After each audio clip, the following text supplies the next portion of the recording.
20 December থেকে জোর ইজতেমার কথা রয়েছে টঙ্গীর বিশ্ব ইজতেমা ময়দানে। জুবায়েরপন্থীদের দাবি, এ উপলক্ষে তারা আগে থেকেই মাঠে অবস্থান করছিলেন। মঙ্গলবার দিবাগত রাতে সাতপন্থীরা ময়দানে ঢুকতে চাইলে শুরু হয় সংঘর্ষ।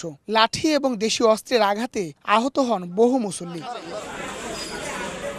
তবে দুই পক্ষই মধ্যরাতে ঘুমন্ত মুসল্লিদের উপর আক্রমণের জন্য প্রতিপক্ষের ওপর দায় চাপিয়েছেন।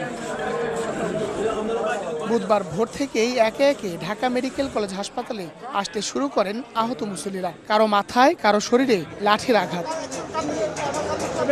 গুরুতর আহত অন্তত ৩৫ জনকে নিয়ে আসা হয় ঢাকা মেডিকেল কলেজ হাসপাতালে। এই ঘটনায় দুজনকে মৃত ঘোষণা করেন চিকিৎসকরা।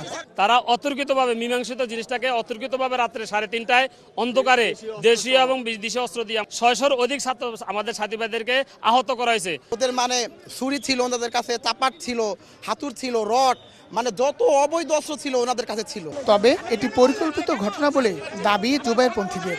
খুনি ওয়াসিফ এই হামলা চালাইছে অতর্কিতভাবে। আমাদের সাথীরা ঘুমিয়েছিল, জিকির আজকারে ছিল, তাদের উপর অতর্কিত হামলা করছে, আমাদের সাথীদেরকে শহীদ করে দিছে।